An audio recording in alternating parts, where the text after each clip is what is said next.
We do have shaggers, right? Okay, shaggers. Here we go. Right here at the net. Yep. Training. Throw it. Blue, backside.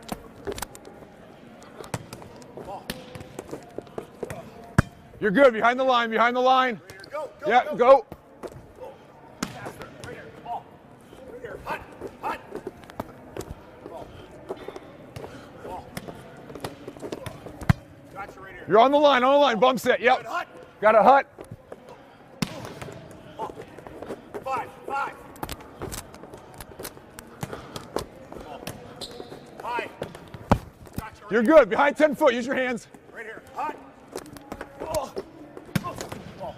Two people. Go. A bunch of balls. Working on the technical parts of setting the ball. Okay.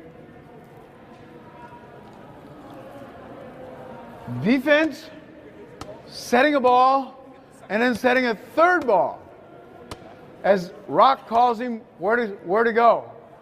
Oh, we're going to serve now? Okay, we're going to incorporate the serve. Now, understand you need more than one ball. You know, you need a bucket of balls.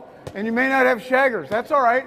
They run through the whole bucket of balls and they go shag. That's when they rest. You're good. Yep. Hut. Off the net. Ball.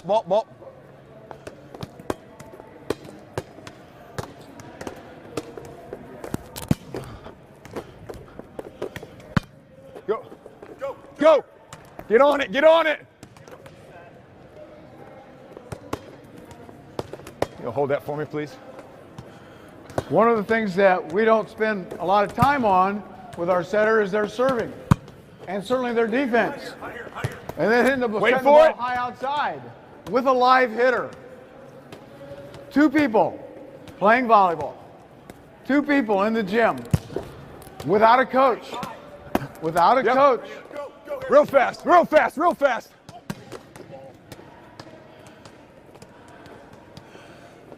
Like I said, just another dimension we can add to it. All right, we can add that same drill instead of being right back.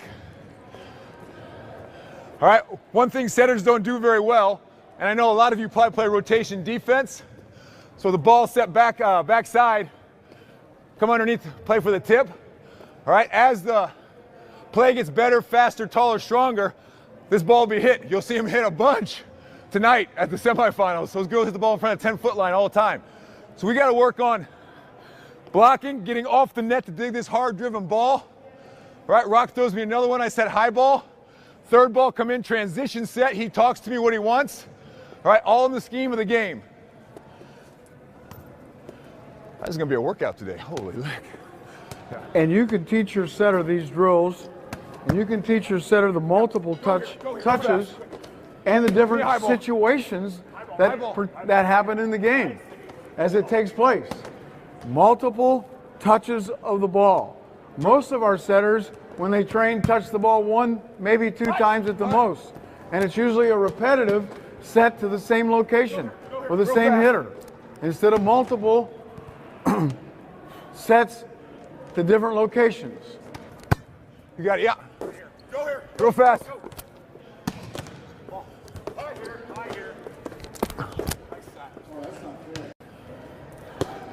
Ready? Go here. Right here, ho, transition, what do you got? Yep, get up.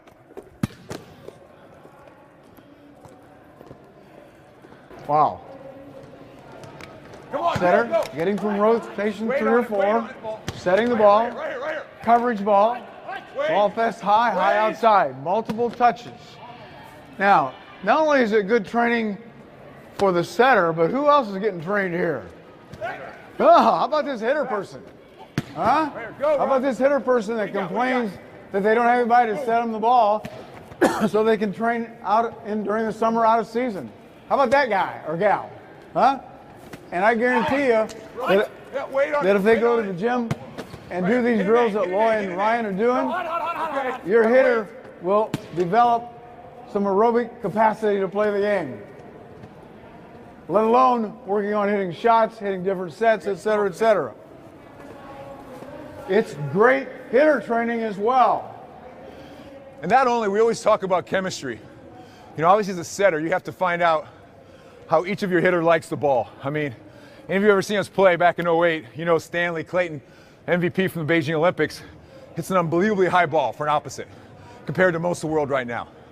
Same token, we got two smaller guys on our left side, Riley Salmon and Reed Pretty, that without speed and without velocity to the pin have zero chance for success. All right? So you have to be able to dial in all those sets. So what better than in the summertime, you grab one of your teammates and say, let's go to the gym for 45 minutes. Right now, Rock and I are dialing in what he likes, when he likes it. I got to watch how his approach is, put the ball out in front of him to make a set that's not ball determined.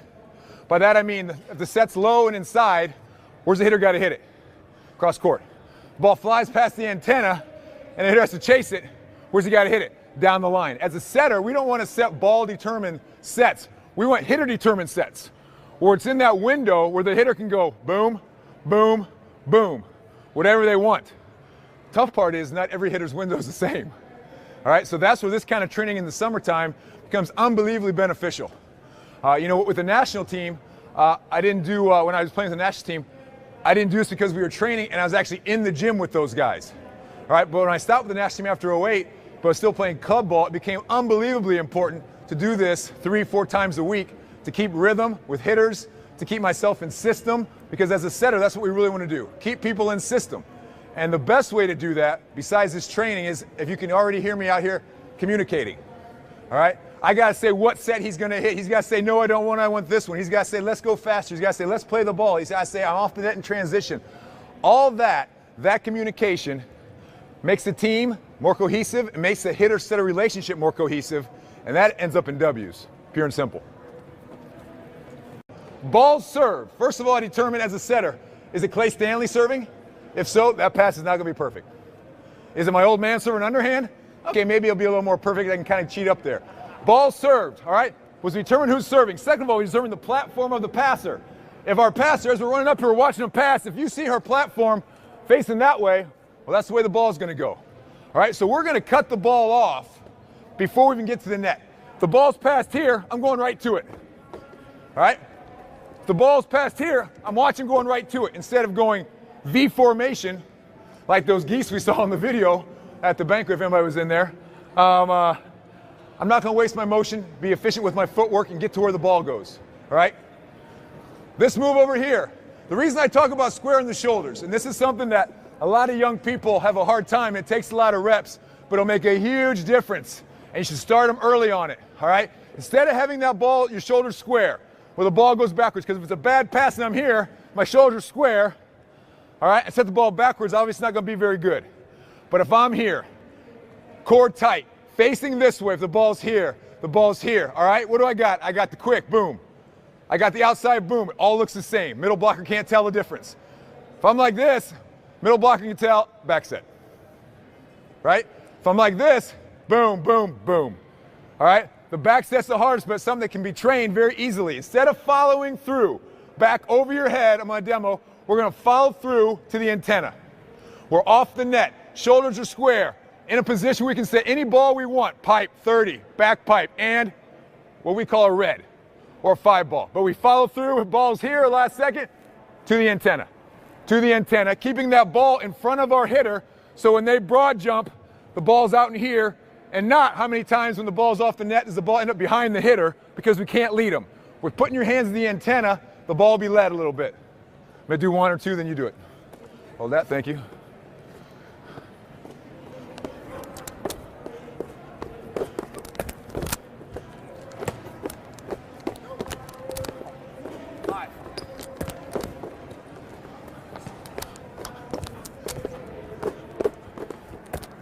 Depending on your philosophy, this is very difficult to do. Number one, if you're not an Olympic setter. Number two, if the pass is too low. If the pass is too low, it's almost impossible to do this. Get your shoulders turned. So you have to convince or have the philosophy of the first contact has to be higher so my setter can set the ball and the offense. Depends on your philosophy. Good. A lot of people believe in passing the ball real flat. If you pass the ball real flat, good luck with this. If you pass the ball higher, you can do this. You have to determine that. Good. You have to decide as a coach what it is you want to do. You start there like you're passing there, and I'm going to set long distance back. Right?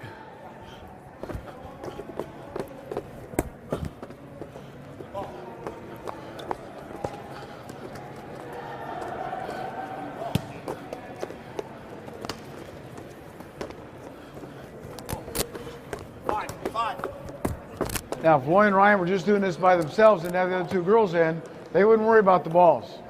Balls would go off somewhere. Keep going. They wouldn't worry about it because they just keep running the drill. Just the two of them. All these things, all right, for one, just going to be a lot of repetition, but it's also emulating something that we're going to do in the game. All right, one of the offensive systems that a lot of teams use is misdirection. Passes one way, set the other way. Quick goes one way, set the other way. All right, all this is doing is when we're running forward, and most of the time middle blockers, especially actually at all levels, want to follow. Very few stay home in the middle of the net. So as they follow, we want to go misdirection, back or over our head, so they're late and we have a 1.5 block or a 1-on-1 block on the back side. All right, we'll do the same thing practicing on the other side, working on our isolation on the left side. All this does is emulating things that are going to happen in the match, so it becomes second nature. And I mean, and that's what training and practice is. So we don't have to think about it anymore. As they're doing that, the majority of the time when our setters go to the gym to train by themselves, they stand on the target, or they come out of right back. Whoops, I'm in your way. That's primarily what they do. But notice the multiple kinds of things that Loy is doing in order to emulate or copy what actually happens in the game. We need to make sure we teach our setters that, number one, in our practice, and number two, that they can do it without you. I'm trying to eliminate you when indeed they have time to train. One thing I told these young ladies, and it's actually really important, it's something we kind of started focusing in when we were still in Colorado Springs with the national team, working with a fitness, I'm gonna call him guru, who ended up working with the Tampa Bay Lightning hockey team, and actually they won that following year the Stanley Cup, is core, right? We hear a lot about it, from Pilates to ab work to all that kind of stuff. But all sports, and especially volleyball, where our knees and ankles and shoulders are so vulnerable, knees to shoulders, knees to shoulders. If this is strong, and I'm not talking you have to look like you're on the cover of Men's Health Strong. Everyone knows, I mean, 6-pack, 1-pack, no pack, whatever. Being strong, being secure here, all right, keeps our movement tight and efficient, keeps our back strong, and allows us to use all our muscle memory in our body to get the ball where we want it to go, as opposed to being all loosey-goosey in the midsection and the ball coming out the exact same way, loosey-goosey. All right, so that's one thing I was telling these girls right here. This is just emulating rotations 3 and 4, or we talked about it yesterday. A lot of times in blocking schemes, we'll switch. All right, if I can't block a ball on the right side, I'll send someone over there, I'll go block left side. They set right side, I got transition from left front. All that stuff should be practiced during the summer. So one, you guys don't have to mess with it during the season, and two, they're prepared to set the ball, whether it be side out or transition, from any situation during any example during a game. Second. One of the things that we talked about was not necessarily training, if possible, with the same person, or maybe training with 2 other people, a middle and outside.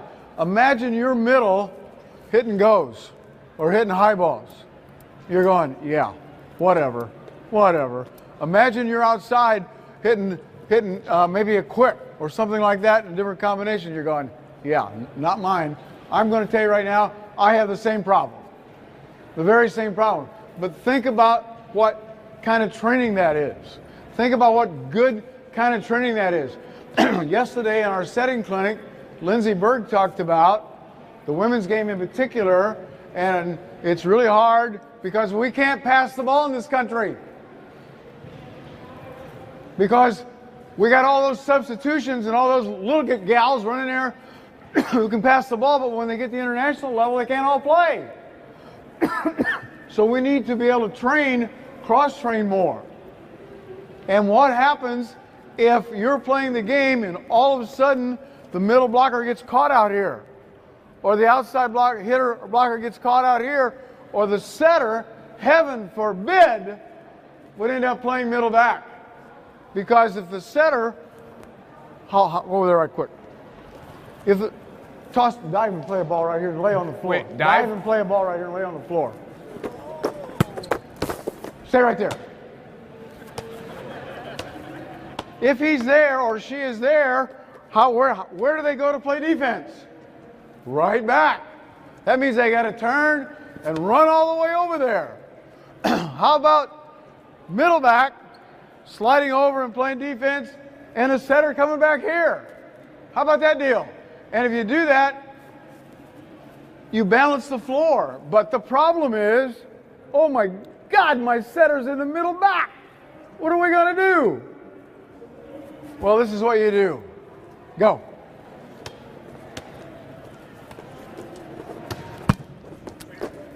Out here, out here.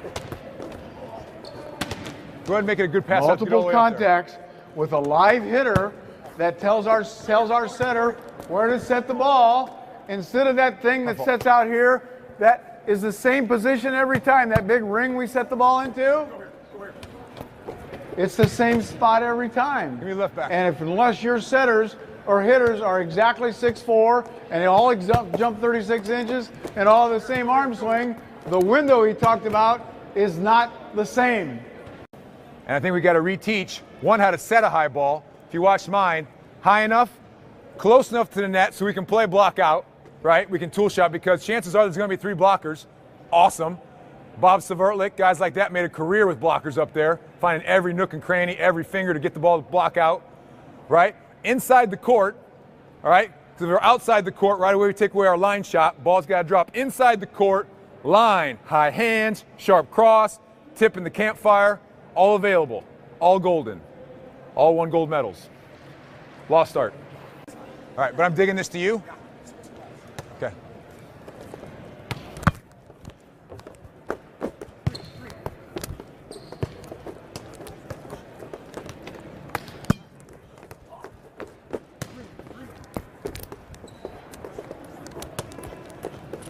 Up high. Boom.